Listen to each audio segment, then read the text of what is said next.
Oh, we're ready? Okay. Good morning. Good morning. Hello. Good morning. Good morning. I want everybody to close their eyes and imagine that they're in a box. You don't have to close your eyes. The box is so small that you can't move your arms or your legs at all. You can't stand up and you can't comfortably lie down.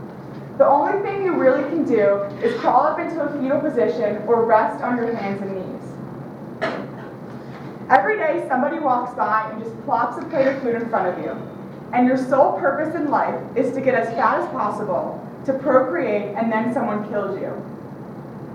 Millions of animals are forced to live this way every day. Many of us eat meat every day. In fact, the average American eats 220 pounds of meat each year. According to Oliver Brody's article, Factory Farmers Ignore the Suffering of Animals.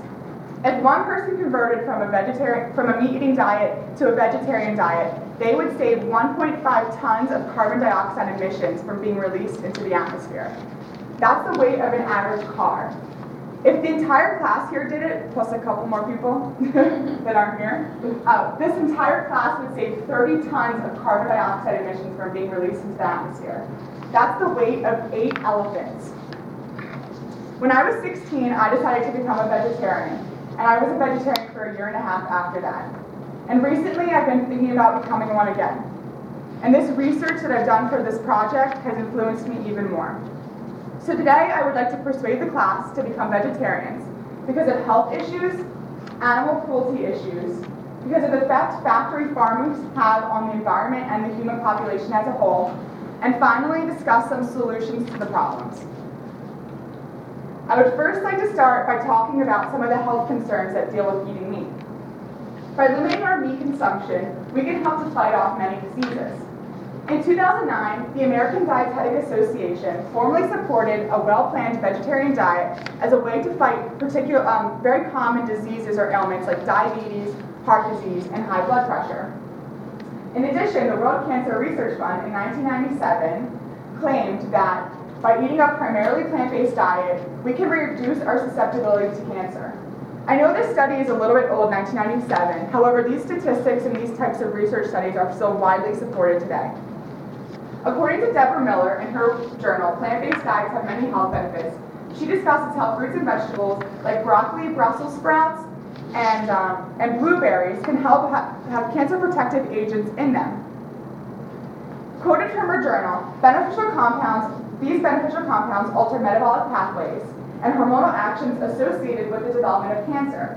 They stimulate the immune system and antioxidant activity. Plant-based diets are also a proven way to lower our risk of heart disease. Compared to meat eaters, vegetarians have a 24% lower incidence and vegans a 57% lower incidence of heart disease. Fruits and vegetables are high in flavonoids, which are the most potent kind of antioxidant available. Flavonoids have been proven to stop the formation of blood clots in the heart and in the body. Diets containing a lot of meat, and especially red meat, can be high in sodium, cholesterol, and saturated fat, and can start many health issues in the future. So now that you know how unhealthy meat can be in your diet, I'd like to talk a little bit about animal cruelty. We have all seen the commercials on the TV, with the sad music playing in the background, the animals. We've all seen the PETA ads with women naked, like I'd rather wear fur than kill. I'd rather go naked than wear fur. However, do we really know what happens to these animals in factory farms? According to Bernard E. Rollin, factory farms are confinement-based industrialized agricultural practices common in the US and in Europe. These animals, like pigs and other livestock, are forced to be in really close confined areas and have little to no movement at all. These factory farms started popping up in World War II because suburban lands were encroaching on rural territory, and farmers had to make their land as productive as possible in order to make a living. Rollin also discusses how these animals are being pumped with antibiotics, which help to fend off diseases that would otherwise run rampant in these kind of awful conditions. They also pump animals with vaccines, bacterians, and hormones, which make the animals as fat as possible, and they make them live longer. These hormones are then passed on to the consumer, which is us. We eat them when we eat meat. We ingest the hormones, the bacteria, and the antibiotics. In the article Farm Factories Ignores the Suffering of Animals by Oliver Brody, he discusses how some practices have begun, where farmers will throw chickens into a wood chipper after they are unable to lay eggs anymore.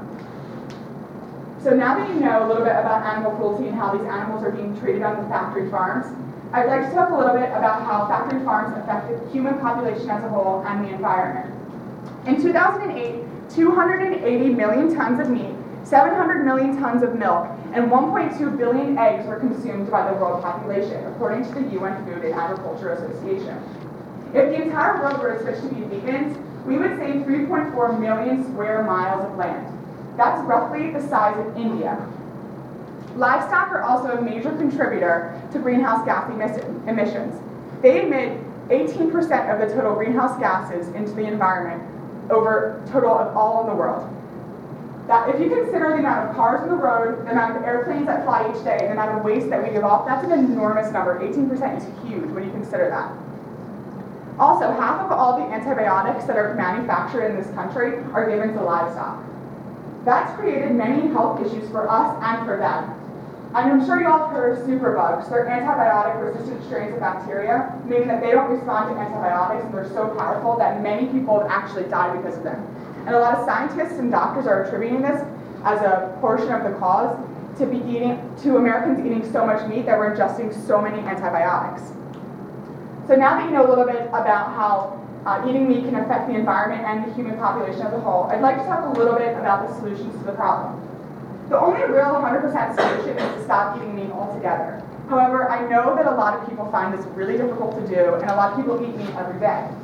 So if we maybe cut down one meal a week, or one day, even one day a week, it would help so much, and thousands of animals could be spared each year. Now I'd like to show everyone a quick slide about what factory farms look like.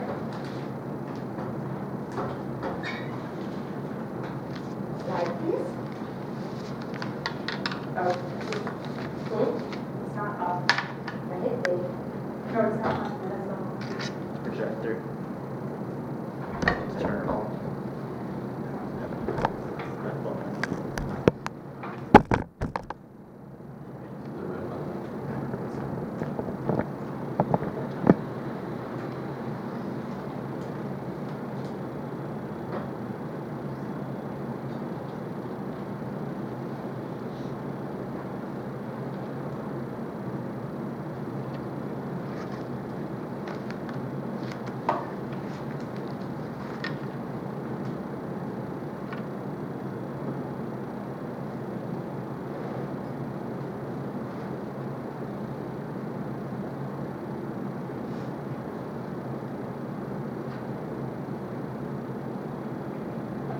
This is a picture of a factory farm of chickens. As you can see, they're literally on top of each other and they have no room to move. This is the way they live every single day.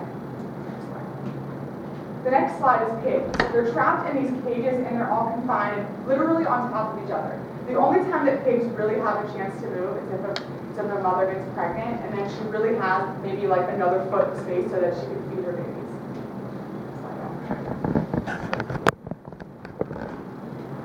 Imagine being stuck in one of those cages. I know that I could never live like that, but millions of animals are forced to every day. Meat can negatively affect our health, and it can cause many health issues. Plant-based diets have been a proven way through many studies to lower our risk of many common ailments and diseases in the United States. These animals are being abused, and they are not being treated ethically. The best way to solve these issues is to become a vegetarian, to help save the earth and to help save the animals.